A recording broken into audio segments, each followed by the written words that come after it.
आज हम प्रिपेयर करने वाले हैं आयुर्वेद की ऐसे क्लासिकल मेडिसिन जो आंखों के लिए वरदान है। ग्लूकोमा, कैटरेक्ट, आंखों की रोशनी का कमजोर होना, आंखों का लाल रहना, आंखों के अंदर से पानी का निकलना जैसी बहुत ही सारी प्रॉब्लम्स के अंदर ये बहुत ही अच्छे से वर्क करती है। इसके अलावा IBS, chronic constipation, gut health की कमजोरी जैसी प्रॉब्लम्स के अंदर भी ये औषधि बहुत ही अच्छे से वर्क करती है। और ये औषधि का नाम है त्रिफ्लाग्रित। त्रिफ्लाग्रित बनाने के लिए हमें यहाँ पे जरूरत होती है देसी गाय के शुद्ध घी की। आपको यहाँ पे कंपलसरी बिलोना मेथड से जो घी प्रिपेयर होते हैं उसका ही प्रयोग करना है। मलाई के अंदर से जो घी निकाला जाता है उसका बिल्कुल भी प्रयोग ना करें। त्रिफ्लाग्रित बनाने के लिए हमें सबसे पहले घी को मूर्छित करना पड़ेगा, और मूर्छित घी करने के लिए हमें जरूरत पड़ती है 5 औषधियों की, जिसके अंदर हमने यहाँ पे लिया है त्रिफला मीन्स आंवला, भेड़ा, हरड़, नागरमोथा एंड हल्दी। इन पांचों औषधि को हमने अच्छी तरह से कूट लिया है। इसका कल्क हमें तैयार करना पड़ेगा। कल्क बनाने के लिए हमें यहाँ पे पानी का बिल्कुल भी प्रयोग नहीं करना है। हम पानी की जगह पे यहाँ पे यूज करेंगे बिजूरा नींबू का जूस। अगर आपके पास बिजूरा नींबू नहीं है तो आप यहाँ पे नॉर्मल नींबू मीन्स नॉर्मल लेमन का भी प्रयोग कर सकते हो। औषधि के अंदर लेमन जूस ऐड करने के बाद हम कल को प्रिपेयर करेंगे, एंड उसके बाद हम लेंगे एक बर्तन। बर्तन के अंदर हम ऐड करेंगे देसी गाय का शुद्ध घी। मैंने यहाँ पे A2 काऊ घी का प्रयोग किया है।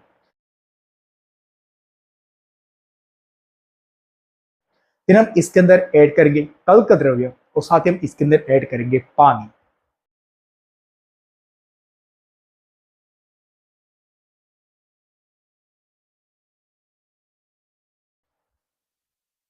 हमें सारी चीजों को स्लो फ्लेम पे पकाते रहना है। हमें इसको इतना पकाना है कि सारी चीजें अच्छी तरह से जल जाए।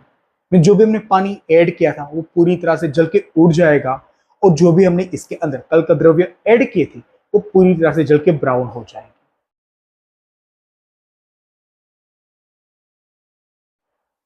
घी को मूर्छित करने की वजह से घी के अंदर जो इम्प्योरिटीज रहेगी, जो उसका दूषितपन रहेगा, वो पूरी तरह से क्लीन हो जाएगा।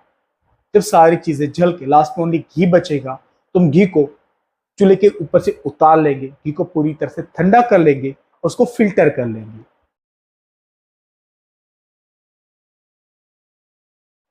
अब प्रिपेयर करते हैं त्रिफला घी, जिसके लिए हमें जरूरत होती है 22 तरह की औषधियों की। साथ ही इसके अंदर यूज किया जाता है बकरी का दूध एंड मूर्छित किया हुआ घी।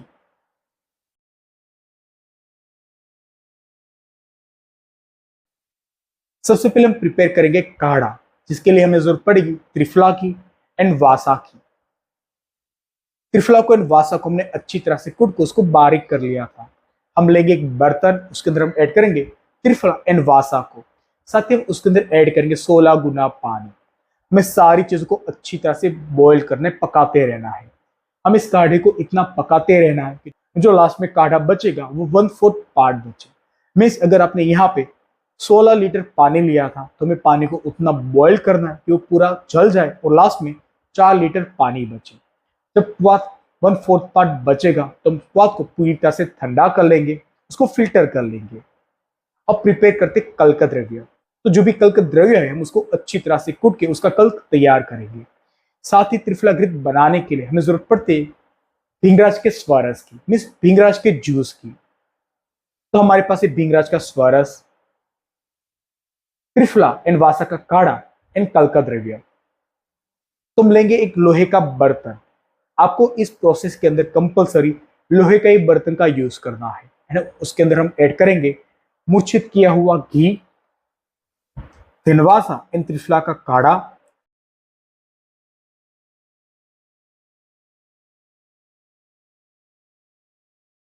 फिर हम इसके अंदर ऐड करेंगे भृंगराज का स्वरस, फिर हम इसके अंदर ऐड करेंगे कल का द्रव्य, एंड लास्ट में हम इसके अंदर ऐड करेंगे अज्जा क्षीर मीन्स बकरी का दूध।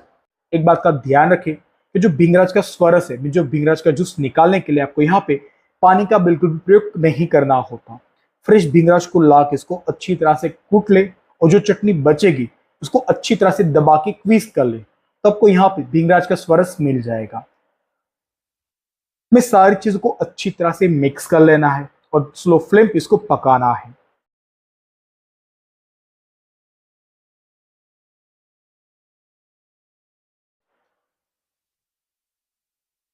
पकाते पकाते हम सारी चीजों को अच्छी तरह से मिक्स करते जाएंगे, जिसकी वजह से जो लोहे की कढ़ाई है उसके नीचे कोई भी चीज ना चिपके।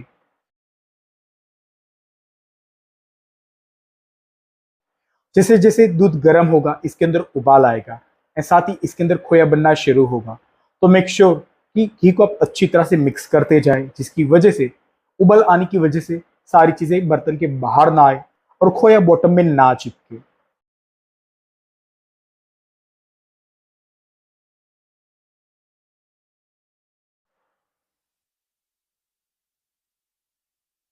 ऑलमोस्ट जो हमने काढ़ा ऐड किया था वो उड़ चुका है और जो भी हमने दूध ऐड किया था वो पूरी तरह से खोए के अंदर टर्न हो चुका है। अब देख सकते हो कि खोए के अंदर से अभी भी घी सेपरेट नहीं हो रहा। तो स्लो फ्लेम पे हम 20 से 30 मिनट्स तक इसको पकाते रहेंगे।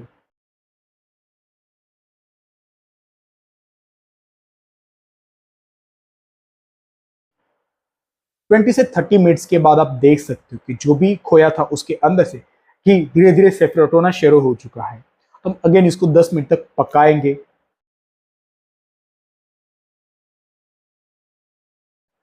10 मिनट पकाने के बाद आप देख सकते हो कि खोए के अंदर से पूरी तरह से घी सेपरेट हो चुका है। हम बर्तन को नीचे उतार लेंगे, घी को पूरी तरह से ठंडा कर लेंगे, उसको फिल्टर कर लेंगे।